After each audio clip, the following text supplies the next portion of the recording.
Le soleil de midi tombait comme du plomb fondu sur le domaine de San Miguel, dans les champs arides de Zacatecas. Don Patricio Mendoza, avec son chapeau à large bord et ses bottes en peau de crocodile, qui coûtaient plus cher que le salaire annuel de n'importe quel journalier, déambulait devant le corral principal. Ses petits yeux calculateurs brillaient d'un mélange de fierté et de cruauté alors qu'il observait Tlaloc, son magnifique cheval aztèque aux cheveux noirs. « Zabache, écoutez bien, vous les inutiles !» cria Don Patricio, sa voix coupant l'air chaud comme une machette. « J'ai cet étalon depuis 3 mois et aucun d'entre vous, bande de vers, n'a réussi à le monter même pendant 5 secondes. » Les journaliers se sont rassemblés en cercle, le visage bronzé par le soleil et endurci par des années de travail sous la direction d'un patron impitoyable. Leurs mains calleuses agrippaient leurs chapeaux de palmier tandis qu'ils gardaient le regard baissé. Parmi eux se trouvait Miguel Herrera, un homme de 45 ans, de petite taille, mais dont les yeux contenaient une sagesse ancestrale. Ses vêtements rapiécés et ses sandales usées le rendaient pratiquement invisible parmi les autres ouvriers. « Toi, Herrera !» hurla Don Patricio en pointant son index vers Miguel comme s'il s'agissait d'un poignard. « Tu es le plus pathétique de tous. Tu nettoies le fumier de mes chevaux depuis 15 ans, et tu ne sais même pas monter à dos de mule. Tu es un raté total. » Les rires des autres ascendants invités résonnèrent comme les cloches de l'enfer. Don Patricio avait organisé cette rencontre spécialement pour montrer son cheval indomptable, pour démontrer son pouvoir sur les hommes et les bêtes. Miguel sentit ses joues devenir rouges, mais il garda son regard fixé sur le sol poussiéreux. Les paroles de son patron lui transpercèrent le cœur comme des épines de cactus. Autour de lui, les autres journaliers murmuraient entre eux, certains avec pitié, d'autres avec soulagement de ne pas être ceux qui étaient humiliés. Tlaloc hennit bruyamment, ses sabots martelant le sol comme des tambours de guerre. L'animal était superbe, les muscles définis sous son pelage brillant, la crinière qui ondulait comme des drapeaux noirs et les yeux qui dégageaient un feu pur. Il avait renversé 12 cavaliers expérimentés, dont un dompteur professionnel qui avait dû être transporté à l'hôpital avec des côtes cassées. Ce cheval vaut plus que toutes vos misérables vies réunies, continua Don Patricio, marchant comme un coq de combat. Je l'ai payé 200 000 pesos. C'est un descendant direct des chevaux de guerre aztèques. Il a le sang des conquistadors. La tension dans l'air était palpable. Miguel leva les yeux un instant et ses yeux rencontrèrent ceux de Tlaloc. Pendant un instant inexplicable, il ressentit une étrange connexion, comme si l'animal pouvait voir directement dans son âme. Le cheval s'arrêta brusquement de bouger et le fixa avec une intensité troublante. « Et vous, déchets humains, ne pouvez même pas vous approcher de moi sans que je vous envoie à l'hôpital. » Don Patricio rit méchamment. Ils sont tellement inutiles que c'en est pitoyable. Surtout toi, Herrera. Ton père était aussi un perdant, et ton grand-père avant lui était une famille de perdants. Les larmes menaçaient de couler des yeux de Miguel, mais il les retint. Son père était le meilleur jockey de l'État avant de mourir dans un accident. Son grand-père était respecté à des kilomètres à la ronde pour son habileté avec les chevaux. Mais Don Patricio avait effacé cette histoire, cette dignité, avec ses paroles venimeuses. « Je ferai une autre démonstration demain », a annoncé le promu. « Et quiconque ne viendra pas voir sa propre humiliation sera renvoyé sans un sou. » Alors que les journaliers se dispersaient la tête baissée, Miguel resta un moment de plus. Tlaloc continua de le regarder et dans ses yeux sauvages, Miguel pensa voir quelque chose que personne d'autre n'avait remarqué. Ce n'était pas la colère qui brûlait là, c'était la douleur. La cabane de Miguel Herrera se dressait comme une ombre triste au bout du chemin de terre, là où les propriétés importantes se terminaient et où l'oubli commençait. Les murs en adobe fissurés laissaient entrer le vent froid du petit matin, et le toit en tôle corrodé coulait quand il pleuvait. Mais pour Miguel, c'était son refuge, le seul endroit où il pouvait enlever le masque de soumission qu'il portait pendant la journée. À 4 heures du matin, alors que le monde était encore couvert d'étoiles, Miguel était déjà réveillé. Ses mains, usées par 15 ans de dur labeur, préparaient un café à queue sur son comal en argile tandis qu'il réfléchissait aux paroles cruelles de Don Patricio. L'écho d'un rire moqueur résonnait dans son esprit comme des cloches funèbres. « Vous êtes un échec total, famille d'échecs. » Miguel ferma les yeux et laissa les souvenirs le transporter. Son père, Don Aurelio Herrera, était une légende vivante. Les anciens du village parlaient encore de la façon dont il pouvait calmer le cheval le plus féroce avec sa seule voix, de la façon dont il comprenait le langage secret qui existe entre l'homme et la bête. Mais Don Patricio avait acheté toutes les terres après la mort de son père et avec elle, il avait également acheté le droit de réécrire l'histoire. À 17 heures, Miguel a commencé sa routine habituelle. Tout d'abord, nettoyer les écuries principales où dormaient les chevaux pur sang de Don Patricio. Tandis qu'il pelletait du fumier, les animaux le saluaient par de doux hennissements. Il y avait quelque chose chez Miguel qui les calmait, même s'il ne le comprenait pas lui-même complètement. « Bonjour, Cannelle », murmura-t-il à une jument en bonne santé qui tendit son cou vers lui. « Bonjour, Vent », salua-t-elle un étalon arabe qui recherchait toujours ses caresses. Les autres journaliers ont commencé à arriver alors que le soleil peignait les montagnes lointaines en or. C'étaient de bons hommes, des travailleurs honnêtes, écrasés par la pauvreté et le désespoir. Mais Miguel avait remarqué qu'après des années d'humiliation, certains commençaient à le regarder avec pitié, d'autres avec un mépris caché. « Oh, Miguel », dit Joaquin, un vieux journalier qui avait travaillé là avant son arrivée. « Hier, Don Patricio t'a humilié, espèce de salaud. Tu devrais chercher du travail ailleurs, mon frère. » « Et où vais-je » Miguel répondit sans amertume, seulement avec fatigue. Don Patricio possède la moitié de l'État. Ses amis possèdent l'autre moitié. Pendant le petit déjeuner dans la salle à manger commune, un bâtiment en parpaing sans fenêtre où on lui servait des haricots à queue et des tortillas dures, Miguel remarqua que les conversations s'éteignaient lorsqu'il s'approchait. Ce n'était pas de la méchanceté, mais de l'inconfort. Il était devenu le symbole vivant de ce qui pouvait arriver à quiconque défiait le patron. En milieu de matinée, alors qu'il réparait une clôture dans le corral principal, Miguel a vu Don Patricio arriver avec d'autres invités. Il s'agissait d'autres riches parvenus avec leur SUV de luxe et leur rire rauque.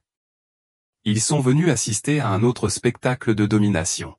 « Herrera », cria Don Patricio. « Viens ici.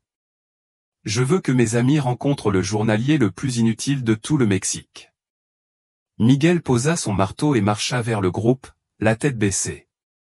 Chaque pas était une torture, chaque regard moqueur un coup de poignard.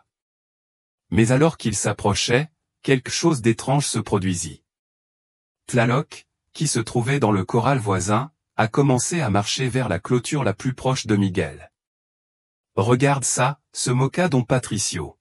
« Même mon cheval sait que Herrera est une blague, il veut probablement lui donner un coup de pied. » Mais Miguel, fort de toute son expérience, a remarqué quelque chose de différent. Les yeux de Tlaloc ne montraient aucune agressivité. Il y avait autre chose, quelque chose qu'aucun des autres n'avait vu parce qu'ils étaient trop occupés à rire pour vraiment le remarquer. Le cheval s'arrêta près de la clôture, ses narines se dilatèrent tandis qu'il sentait l'odeur de Miguel. Et puis, à la surprise générale, il baissa sa magnifique tête dans ce qui semblait presque être une salutation. « Tu as vu ça » marmonna l'un des invités. Don Patricio fronça les sourcils, agacé que son spectacle ne se déroule pas comme prévu. Cette nuit-là, alors que la pleine lune baignait les champs de l'hacienda d'argent et que le monde sombrait dans le profond silence du désert mexicain, Miguel ne pouvait pas dormir. Les mots humiliants de la journée résonnaient encore et encore dans son esprit comme un disque rayé, mais quelque chose d'autre le tenait éveillé. L'image de Tlaloc s'approchant de lui, ce regard qu'il avait échangé avec le magnifique animal. À 2 heures du matin, alors que même les grillons avaient cessé de chanter, Miguel s'est levé de son tapis. Ses pieds nus touchaient le sol froid et compacté tandis qu'elle s'habillait en silence. Une force inexplicable l'attira vers les corrals comme si une voix ancestrale l'appelait. Il quitta sa hutte et marcha le long du chemin poussiéreux, ses sandales faisant à peine le moindre bruit sur la terre sèche. L'hacienda dormait profondément. Les fenêtres de la maison principale étaient sombres. Les autres journaliers se reposaient dans leurs humbles maisons et même les chiens de garde ronflaient paisiblement. Lorsqu'il atteignit le corral principal, Miguel s'arrêta à l'ombre d'un mesquite centenaire. Tlaloc se tenait au centre de l'enceinte, sa silhouette se découpant sur le clair de lune comme une statue d'obsidienne. Le cheval leva immédiatement la tête, comme s'il l'attendait. « Eh, ma belle » murmura Miguel, sa voix à peine un murmure dans la nuit. « Tu n'arrives pas à dormir non plus ?» Tlaloc s'approcha lentement de la clôture, ses sabots tapotant doucement sur la terre tassée. Il n'y avait rien de l'agressivité sauvage dans sa démarche qu'il affichait pendant la journée devant Don Patricio et ses invités. Ses mouvements étaient presque mélancoliques. Miguel tendit la main vers les planches de bois qui les séparaient. Le cheval renifla l'air, capturant l'odeur de l'homme qui avait nettoyé ses écuries pendant des années, qui était resté silencieux pendant que d'autres essayaient de l'apprivoiser avec violence et cris. « Ça fait mal, n'est-ce pas ?» Miguel murmura, et pour la première fois depuis des années, il ne ressentit ni peur ni honte. « Ce n'est pas que tu es mauvais ou sauvage, c'est que tu es blessé. » Les paroles de son père, Don Aurelio, résonnaient dans sa mémoire comme des cloches sacrées. Un cheval qui souffre, mon fils, est un cheval blessé. Il n'y a pas de mauvais animal, seulement des animaux incompris. Tlaloc rapprocha son museau de la main tendue de Miguel. Le contact était électrique, comme si des années de douleur et de solitude s'étaient rencontrées à ce moment-là. Miguel sentit des larmes couler sur ses joues tandis qu'il caressait doucement la fourrure soyeuse de l'animal. « Ils t'ont frappé, n'est-ce pas ?» Chuchotait. « Ils vous crient dessus, ils vous blessent avec leurs éperons, ils vous tirent la bouche avec le mors, c'est pour cela que vous vous défendez. » Comme s'il comprenait chaque mot, Tlaloc appuya son front contre la clôture, permettant à Miguel de le caresser entre les yeux. C'était un geste de confiance absolue, quelque chose qu'aucun autre être humain n'avait accompli.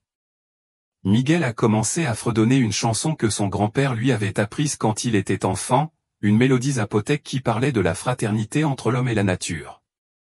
Sa voix, rauque après des années de silence, s'élevait doucement dans la nuit. « Frère à quatre pattes, frère au cœur noble, je ne suis pas ton maître, je suis ton compagnon. Je ne cherche pas à te dominer, je cherche à te comprendre. » Tlaloc ferma les yeux comme si la chanson le calmait. Pour la première fois depuis son arrivée au ranch, l'animal ne présentait aucune tension dans ses muscles. Il n'y avait aucune raideur dans sa posture. « Ils vont essayer de t'attraper à nouveau demain, » lui dit Miguel. « Ils vont encore te faire du mal, mais je serai là, mon frère. Je ne les laisserai plus te faire de mal. » Le cheval ouvrit les yeux et le regarda directement. Dans ce regard, Miguel vit quelque chose qui le secoua jusqu'aux os, la reconnaissance. Tlaloc avait trouvé quelqu'un qui comprenait sa douleur parce qu'il portait la même douleur dans son âme. Lorsque Miguel revint à sa cabane ce matin-là, il n'était plus le même homme qui était parti. Il avait trouvé un but, une raison de se lever qui allait au-delà de la simple survie. Le lendemain matin, le soleil se leva comme une pièce d'or sur les montagnes de Zacatecas, mais au domaine de San Miguel, l'atmosphère était aussi épaisse que du miel noir. Don Patricio Mendoza s'était réveillé de mauvaise humeur après une nuit de cauchemar où un cheval noir le poursuivait à travers des champs sans fin. Il avait bu trop de whisky la veille au soir alors qu'il préparait le spectacle d'humiliation de ce jour-là. Tous les journaliers du corral principal criaient depuis la véranda de sa maison, sa voix amplifiée par un mégaphone qu'il avait spécialement acheté pour intimider ses ouvriers, y compris le pathétique Herrera. Miguel était en train de réparer une fontaine à eau lorsqu'il entendit l'ordre. Ses mains tremblaient légèrement, non pas de peur, mais d'anticipation. Quelque chose avait changé en lui après la rencontre nocturne avec Tlaloc. C'était différent, comme si je m'étais réveillé d'un rêve vieux de 15 ans. Les journaliers se sont rassemblés en demi-cercle autour du corral, leur visage affichant le mélange habituel de curiosité morbide et de soulagement de ne pas être les stars du spectacle. Miguel s'est positionné à l'arrière, restant invisible comme toujours, mais cette fois sa posture était différente. Ses épaules étaient un peu plus droites, son regard un peu plus ferme. Don Patricio est apparu habillé comme un charreau de film, portant un chapeau brodé de fils d'argent, un costume noir avec des boutons d'or et ses maudites bottes de crocodile qui piétinaient chaque jour la dignité de ses ouvriers. Derrière lui venaient ses invités, ses aînés, des politiciens locaux et de riches marchands, tous avec leurs grands sourires attendant le spectacle. « Messieurs » annonça Don Patricio d'une voix théâtrale, aujourd'hui vous allez voir pourquoi je suis l'homme le plus puissant de l'État. Aucun de ces idiots n'a été capable de monter Tlaloc même pendant 5 secondes. Tlaloc a été amené au centre du corral par 2 cow-boys utilisant de longs lassos pour le maintenir à distance. Le cheval avait l'air magnifique et terrible à la fois. Ses muscles se tendent comme des cordes de guitare, ses yeux brillent d'un mélange de douleur et de fureur contenue. Celui qui parviendra à le conduire pendant plus de 10 secondes, poursuit Don Patricio, gagnera 1000 pesos et une semaine de vacances payées. Les journaliers murmuraient entre eux. 1000 pesos, c'était plus d'argent que ce que la plupart des gens avaient vu ensemble depuis des années. Il suffisait d'acheter des médicaments pour les enfants malades, de réparer les maisons qui tombaient en ruine, de manger de la viande pour la première fois depuis des mois. Un à un, les hommes les plus courageux ou les plus désespérés s'approchèrent du cheval. Joaquin fut le premier. Tlaloc l'a renversé avant qu'il ne puisse complètement placer son pied dans l'étrier. Ensuite est venu Ramon, un ancien cow-boy de rodéo. Cela a duré 3 secondes avant de s'envoler et d'atterrir dans une flaque de boue. Pathétique, se moqua Don Patricio. Ils sont tellement inutiles qu'ils sont pitoyables. Miguel regardait depuis son coin, mais pas les coureurs en échec. J'ai regardé Tlaloc. J'ai vu comment le cheval n'attaquait pas par méchanceté, mais par terreur. Chaque fois que quelqu'un s'approchait avec des éperons, un fouet ou criait des ordres, l'animal se raidissait. Ses yeux se remplissaient de panique et il explosait alors dans une violence défensive. Après cette tentative infructueuse, Don Patricio regarda directement Miguel avec un sourire cruel qui glaça le sang. « Herrera, cria-t-il, viens ici. Je veux que tout le monde voie comment le plus inutile des journaliers du Mexique se rend le plus ridicule de sa vie misérable. » Le silence tomba sur le corral comme une lourde couverture. Tous les regards se tournèrent vers Miguel, certains avec pitié, d'autres avec une curiosité morbide. Miguel sentit ses jambes bouger avant que son esprit ne prenne consciemment la décision. « Attendez, Don Patricio, dit Miguel, sa voix plus ferme qu'elle ne l'avait été depuis des années. Si j'arrive à monter Tlaloc, qu'est-ce que cela me donne ? La question a pris tout le monde par surprise. Don Patricio cligna des yeux plusieurs fois, comme s'il ne comprenait pas. « Que as-tu dit, Vert ? Si j'arrive à le monter, répéta Miguel en marchant lentement vers le centre du corral, que me donneras-tu en échange ? Les rires des invités résonnèrent comme le tonnerre, mais Don Patricio ne rit pas. Quelque chose dans les yeux de son plus humble journalier l'avait rendu nerveux. Un silence tendu se répandit dans le corral comme de l'huile renversée. Don Patricio regarda Miguel avec un mélange de surprise et d'irritation, comme si une fourmi avait eu l'audace de lui parler d'égal à égal. Les autres journaliers échangèrent des regards nerveux. Ils n'avaient jamais vu Miguel défier son patron de cette façon. « Toi » se moqua Don Patricio en reprenant son calme, « toi, le journalier le plus pathétique qui ait jamais marché sur cette terre, crois-tu pouvoir monter Tlaloc ?»« Oui, monsieur, » répondit Miguel avec un calme qui le surprit lui-même. « Mais si je le fais, je veux plus de 1000 pesos. » Les rires des invités s'intensifièrent, mais Don Patricio leva la main pour les faire taire.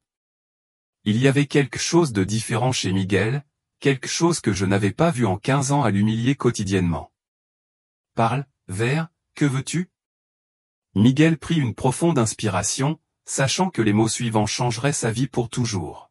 « Si je monte Tlaloc pendant plus d'une minute entière, sans le blesser, sans éperon, sans fouet, vous me donnez à Tlaloc. » Le silence qui suivit était si profond qu'on pouvait entendre le vent murmurer à travers les feuilles de mesquite. Don Patricio se tenait là, la bouche ouverte, ses petits yeux écarquillés. « Tu es fou » rugit-il finalement. « Ce cheval vaut plus que tout ce que vous gagnerez dans votre vie pathétique. »« Alors tu n'as rien à craindre, » répondit Miguel en souriant pour la première fois depuis des années. « Si je suis aussi inutile que tu le dis, je ne pourrai pas le conduire, mais je réaliserai ce que personne d'autre n'a pu faire. » Don Patricio regarda ses invités, qui le regardaient maintenant avec curiosité. Sa fierté était en jeu devant les hommes les plus puissants de la région. Il ne pouvait pas montrer de faiblesse à un simple journalier. « D'accord, dit-il d'une voix venimeuse, Mais si tu échoues, et je te garantis que tu échoueras, tu seras renvoyé sans un sou, et tu feras en sorte qu'aucun autre employeur dans un rayon de 1000 km ne te donne un emploi. Compris. Compris? Miguel était d'accord. Il s'approcha lentement de Tlaloc, qui avait observé attentivement tout l'échange. Les autres journaliers se tenaient à l'écart, attendant de voir Miguel piétiner à mort. Mais quand Miguel atteignit le cheval, quelque chose d'extraordinaire se produisit. Il a enlevé son chapeau et l'a laissé par terre. Puis, lentement, il s'approcha de l'animal sans cri, sans geste brusque, sans instrument de domination. Ses mains vides se tendirent vers Tlaloc. « Rebonjour, frère », murmura Miguel, si bas que seul le cheval pouvait l'entendre. « Vous vous souvenez de ce dont nous avons parlé hier soir ?» Tlaloc baissa la tête vers Miguel, permettant à l'homme de lui caresser le cou. Un murmure d'étonnement parcourut les spectateurs. « Je ne suis pas comme eux », continua Miguel, sa voix comme du miel sur les blessures de l'animal. « Je ne suis pas ici pour te blesser ou t'apprivoiser. Je viens vous demander de m'aider, comme je veux vous aider. » Miguel a commencé à marcher autour de Tlaloc, ses mains ne perdant jamais le contact avec la fourrure de l'animal. Il fredonna la même mélodie zapothèque que la nuit précédente, et le cheval commença visiblement à se détendre. « Que fais-tu » murmura l'un des invités. Don Patricio fronça les sourcils, se sentant de plus en plus mal à l'aise. Ce n'était pas ce que j'avais prévu. Miguel s'approcha du flanc gauche de Tlaloc et, sans selle, sans bride, sans aucun équipement d'équitation, posa doucement sa main sur le dos de l'animal. « Puis-je, frère » demandai. Tlaloc tourna la tête pour regarder Miguel droit dans les yeux. Dans ce regard, des années de douleurs partagées, d'humiliations parallèles et de rêves brisés qui ont maintenant trouvé une chance de renaître ont été échangés. Le cheval inclina légèrement la tête. C'était un oui. Avec des mouvements lents et fluides, Miguel se propulsa doucement sur le dos de Tlaloc. Il n'y a pas eu de violence, il n'y a pas eu de combat. Le cheval resta immobile comme une statue, permettant à l'homme de s'installer. Et puis quelque chose de magique s'est produit. Tlaloc a commencé à marcher. Le temps s'est arrêté au domaine de San Miguel. Tlaloc marchait avec la grâce d'un danseur, ses sabots touchant le sol au rythme d'un cœur battant calmement.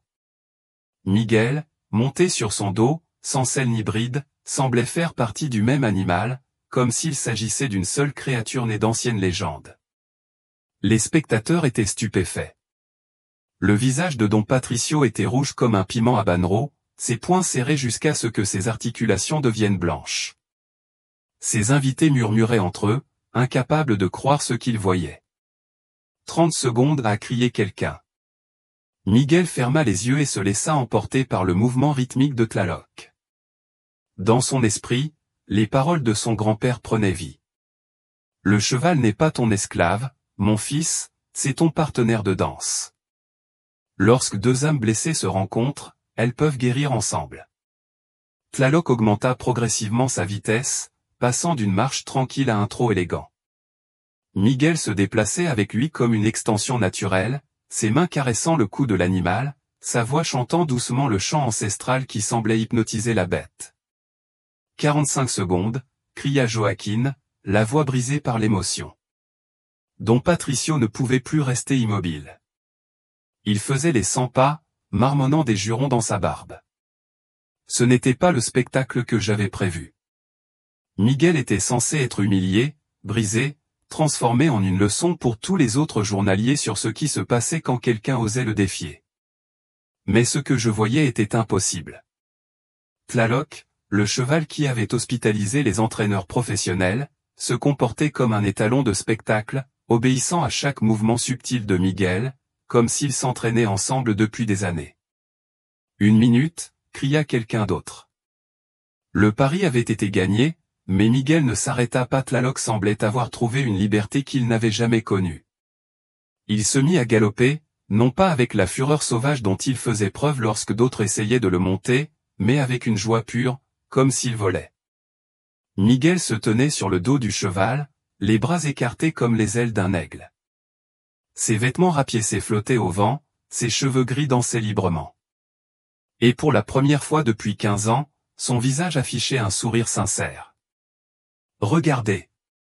cria une femme depuis la maison principale, c'était Esperanza, la cuisinière, qui était sortie toute excitée après l'avoir entendu. Il ressemble à un cavalier aztèque, comme ceux des légendes que racontait ma grand-mère. Les autres ouvriers du domaine commencèrent à sortir de leurs cachettes, jardiniers, cuisiniers, domestiques, tous attirés par le spectacle impossible qui se déroulait sous leurs yeux. Certains ont commencé à applaudir timidement. Tlaloc fit un tour complet du corral, puis un autre et encore un autre. À chaque tour, il semblait plus libre, plus vivant, plus heureux. Miguel était devenu plus qu'un simple cavalier. Il était devenu la voix de tous les humiliés, le symbole que la vraie force ne vient pas de la cruauté, mais de la compréhension. 2 minutes, cria Joaquin, les larmes aux yeux. Don Patricio ne pouvait plus le supporter. Son visage était violet de rage et d'humiliation. Il avait perdu le pari contre les hommes les plus importants de la région, mais pire encore, il avait perdu son image de pouvoir absolu. « Assez, rugit-il. Vous avez déjà rempli le pari. Descends de mon cheval tout de suite. » Mais Miguel n'est pas descendu immédiatement. Au lieu de cela, il guida doucement Tlaloc jusqu'à l'endroit où se trouvait Don Patricio et s'arrêta juste devant lui. Du haut du cheval, Miguel paraissait plus grand, plus digne, plus puissant que jamais. « Ce n'est plus ton cheval, Don Patricio, dit Miguel d'une voix calme mais ferme. Un pari est un pari et un homme d'honneur tient parole. » Le silence qui suivit était si tendu qu'il semblait que l'air lui-même allait se fissurer. 6 mois plus tard, l'histoire de Miguel Herrera et de Tlaloc était devenue une légende dans tout l'état de Zacatecas.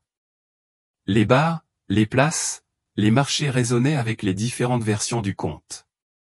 Le travailleur invisible qui avait apprivoisé le cheval impossible, l'homme qui avait vaincu le patron le plus cruel avec rien d'autre que de l'amour et du respect. Miguel ne vivait plus dans la cabane fissurée au bout de la route. Avec Tlaloc Casulado, il avait créé sa propre école d'équitation, mais pas une école ordinaire. C'était un endroit où il enseignait à monter à cheval aux enfants pauvres du village, où il soignait les chevaux traumatisés que d'autres avaient abandonnés, où il pratiquait l'ancienne philosophie que son grand-père lui avait enseignée. La véritable apprivoisement vient du cœur, non de la force. La relation entre l'homme et le cheval, a-t-il dit à ses étudiants, tandis que Tlaloc paissait librement dans le corral non clôturé, est un miroir de l'âme. Si vous avez de la violence à l'intérieur, le cheval la ressentira.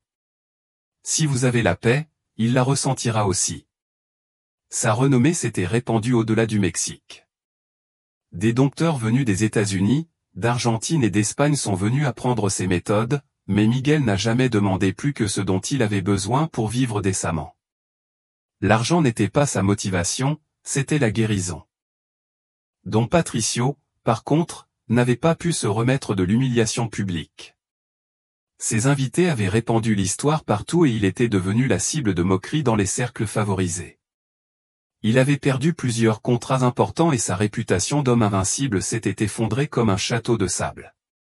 Un après-midi d'octobre, alors que le soleil peignait les champs d'or et que l'air sentait la terre humide après les premières pluies, Don Patricio apparut à l'école de Miguel. Il avait visiblement vieilli. Ses cheveux étaient plus gris, sa posture plus voûtée. Ses yeux avaient perdu la cruauté qui les caractérisait autrefois. Miguel enseignait à un groupe d'enfants lorsqu'il a vu arriver le camion poussiéreux. Il a immédiatement reconnu la silhouette de son ancien patron sortant difficilement du véhicule. « Les enfants, dit-il doucement à ses élèves, allez déjeuner. Nous continuons dans 1 heure. » Don Patricio s'approcha lentement, son chapeau dans les mains, évitant le contact visuel. Tlaloc, qui broutait à proximité, leva la tête, mais ne montra aucune agressivité. Juste une vigilance calme. « Miguel, dit Don Patricio, la voix brisée, sans aucune trace de l'arrogance qu'il avait ressentie auparavant. Je suis venu te demander quelque chose. De quoi avez-vous besoin, Don Patricio? Demanda Miguel. Mes chevaux, murmura l'homme. Ils sont malades, tristes. Depuis que Tlaloc est parti, les autres ne mangent pas bien, ils ne répondent pas. J'en ai perdu 3 ce mois-ci. Les vétérinaires ne savent pas quoi faire. Miguel regarda son ancien bourreau, ne voyant pas l'homme cruel qu'il avait été, mais l'être humain brisé qui se tenait devant lui. Et que veux-tu que je fasse? Apprends-moi, dit don Patricio. Et les mots semblaient arrachés du plus profond de son âme. Apprends-moi à les traiter comme tu le fais. Je ne veux plus être l'homme que j'étais autrefois. Miguel resta silencieux pendant un long moment. Au loin, Tlaloc s'approcha et posa doucement sa tête sur l'épaule de Miguel, comme il l'avait fait tant de fois durant ces mois de liberté. D'accord, dit finalement Miguel, mais il devra repartir de zéro comme un enfant, et il devra comprendre que les chevaux ne sont pas des biens à posséder, mais plutôt des compagnons à respecter. Don Patricio hocha la tête, des larmes coulant sur ses joues burinées. Merci. Chuchotait. Merci de ne pas me détester. Miguel sourit. Le même sourire serein qui avait gagné le cœur de Tlaloc. La haine est une prison, don Patricio, et je n'ai plus de temps pour les prisons. Alors que le soleil se couchait sur les champs de Zacatecas, 2 hommes autrefois ennemis ont commencé à marcher ensemble vers un avenir où la compréhension avait vaincu la cruauté, où la sagesse ancienne avait triomphé de la force brute. Tlaloc les suivit. Libre comme le vent, noble comme les montagnes, éternel comme les légendes qui naissent lorsqu'une âme blessée trouve son chemin vers la lumière. Parce que parfois les plus petits détiennent la plus grande sagesse, et les plus humbles portent dans leur cœur le pouvoir de changer le monde.